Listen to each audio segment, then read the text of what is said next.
Hello प्यारे बच्चों, मैं मनोज वर्मा। प्यारे बच्चों, आज हम हिंदी व्याकरण में पाठ 15 वाक्य विचार शुरू करने जा रहे हैं। तो आइए शुरू करते हैं इस पाठ को।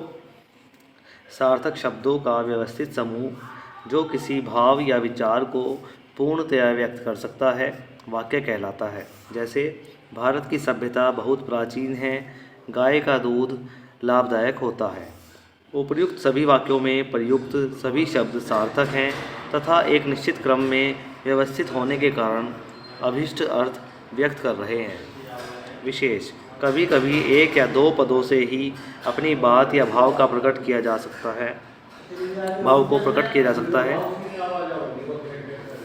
जैसे जरा सुनिए, कहो, यहाँ आइए, आया। वाक्य की रचना पदों अर्थात शब्दों के मेल से होती है। वाक्य स्वतंत्र व अपने आप में पूर्ण होता है। वाक्य में भाव आशय को प्रकट करने की क्षमता होती है। अब पढ़ते हैं वाक्य के गुण। एक अच्छा वाक्य वही है जो वक्ता अर्थात बोलने वाला के भावों या विचारों को पूर्ण रूप से स्पष्ट करने में सफल हो।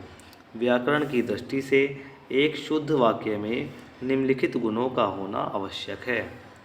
सबसे पहला गुण है आकांक्षा। आकांक्षा अर्थात इच्छा वाक्य पदों के मेल से बनता है। किसी वाक्य में आने वाले पदों को जानने की इच्छा आकांक्षा कहलाती है। यदि कोई वक्ता केवल नवीन को कहकर चुप हो जाए तो श्रोता की जिज्ञासा बढ़ जाती है कि आगे कौन से पद आएंगे। जैसे नवीन को भारत एक खोज पुस्तक चाहिए या नवीन को बुलाकर लाओ। उपर्युक्त वाक्यों के पहले खंड को पढ़ने पर उनके अगले पदों को जानने की इच्छा उत्पन्न होती है। अतः इन वाक्यों में आकांक्षा का गुण है।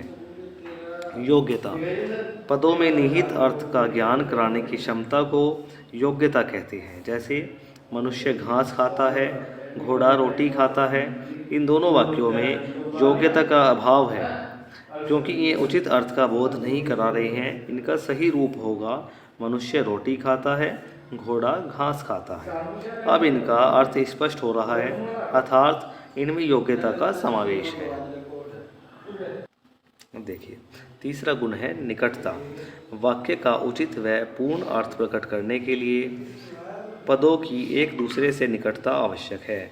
यदि वाक्य में आए एक पद का गुण दूसरे पद से काफ़ी समय बाद किया जाए तो अर्थ प्रकट होने में रुकावट आती है।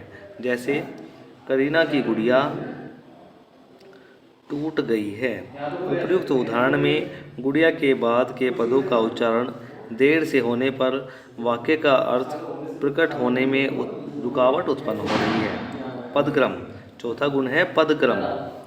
वाक्य में प्रयोग किए जाने वाले सभी शब्दों अर्थात पदों का क्रम निश्चित होता है।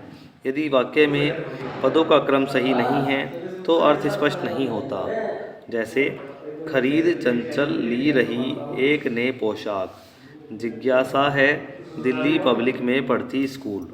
उपर्युक्त उदाहरण में पदक्रम का अभाव है जिससे अर्थ स्पष्ट नहीं हो रहा है। सही पदक्रम में लगाने पर ये वाक्य होंगे, चंचल ने एक हरी पोशाक खरीद ली, जिज्ञासा दिल्ली पब्लिक स्कूल में पढ़ती है। अब पांचवा गुण है बच्चों अन्वय। अन्वय का अर्थ है मेल या एक रूपता। व्याकरण के नियमों के अनुसार वाक्यों में पदों का प्रयोग अन्वय कहलाता है।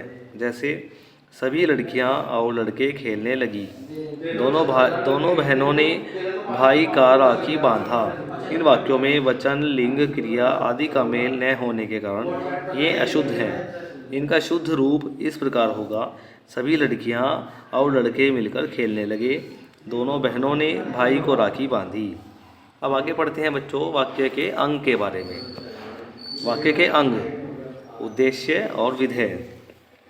पहला अंग है उद्देश्य। वाक्य में जिसके बारे में कुछ कहा जा रहा हो या बताया जा रहा हो उसे उद्देश्य कहते हैं।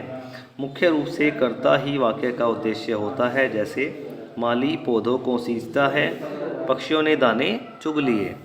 यहाँ पक्षियों तथा माली के विषय में कुछ कहा जा रहा है, इसलिए ये ही उद्देश्य है। अगला है विधेय। वाक्य में उद्देश्य के बारे में जो कुछ कहा जाता है उसे विधेय कहते हैं।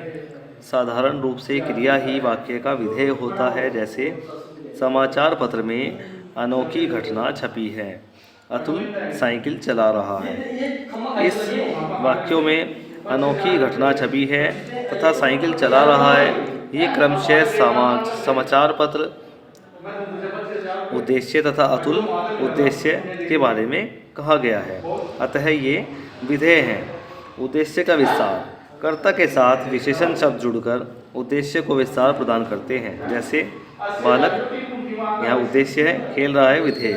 नदी में डूब रहे बच्चों ने, उद्देश्य का विस्तार हो रहा है यहाँ पर। और हिम्मत नहीं हारी, ये विधेय है। विधेय का विस्तार, विशेषता, कर्म, क्रिया विशेषण आदि शब्द विधेय को विस्तार देते हैं।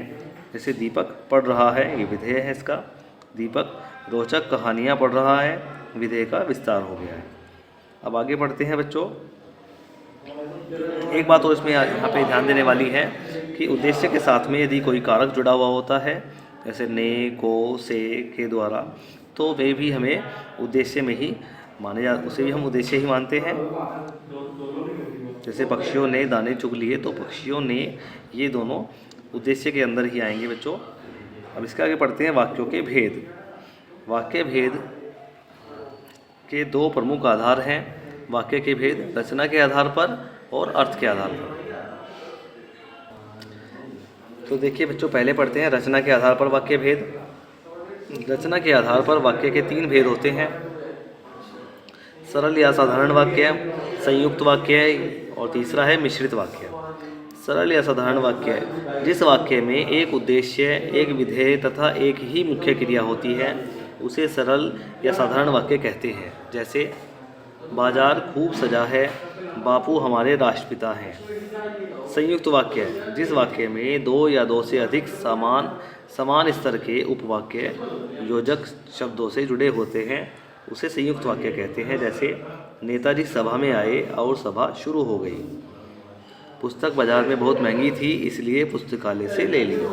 मिश्रित वाक्य, जिस वाक्य में एक उपवाक्य प्रधान होता है तथा अन्य उपवाक्य उस पर आश्रित होते हैं, उसे मिश्रित वाक्य कहते हैं बच्चों। जैसे ज्यों ही मैं उतरा त्यों ही बस चल दी, जैसे जैसे मैं आगे बढ़ा वैसे वैसे जंगल घना होता गया।